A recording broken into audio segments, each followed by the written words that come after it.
Hello guys, ayan, update sa atis. Ito na yung atis na pinitas ko na hindi pa siya hinog. Siya yung nilagyan namin ng, tawag dito, ng abo. Ayan, so hinog na siya. Malambot na. So tikman natin. Ayan, ito yung loob.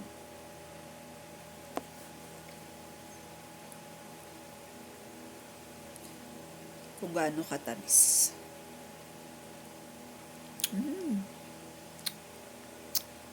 Alam mo, pag kumakain ka ng atis, naalala mo nung mga panahong maliit ka pa, panahong pumupunta ka pa sa bundok. Yung pinupuntahan naming bundok nung kanalulae, yan. Yung kaya, yun ang pangalan kasi ano siya, pipi. Pero ang dami doon na puno ng atis, yan, nadadaanan namin yung bundok nila Ate Glenn. Nakikita namin doon yung malapit sa bangin. Kahit nasa bangin yan, yung bangin kasi yung gilid ng bundok, na may malalaking bato, doon kami. So sabi ko nga, pag naalala ko yun, sabi ko, thank you Lord, kasi hindi niyo kami pinabayaan, walang nangyari, walang mga ahas-ahas, nakagat ng ahas, ganun. Kasi bundok talaga siya. Yan. Ang tamis.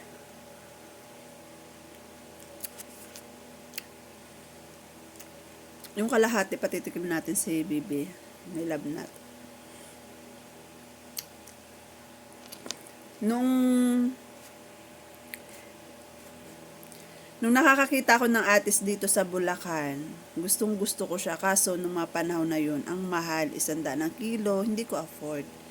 So, kaya nung sabi ni Daddy noon, magtatanim tayo sa likod. Sabi ko, yung mga gusto kong prutas. Ayan, isa doon yung mga atis. Tapos yung gusto ko yung kalamyas. Yung gusto ko talaga din itanim, baka kayo meron, share naman dyan. Gusto ko talaga yung puno ng balimbing. Isa yun yung mga prutas na gustong gusto ko. Alam mo yung mga gilid nun, parang star kasi yun eh. Kakagatin mo yung gilid, tapos saka makakainin. Yung laman. Kasi tatanggalin mo yung parang matigas.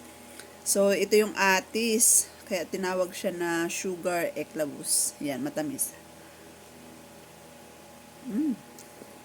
Ang tamis na. Walang echos-echos. O, diba? Hindi mo kailangang i-promote. Talagang matamis. Ang sarap.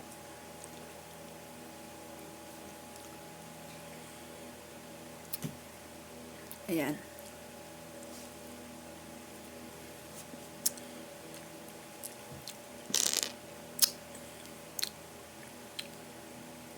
Kaya ingat po tayong lahat, guys. At siya nga pala, hindi ako makakomment. Ewan ko kung bakit. Sige, bye-bye. Thank you for watching and God bless.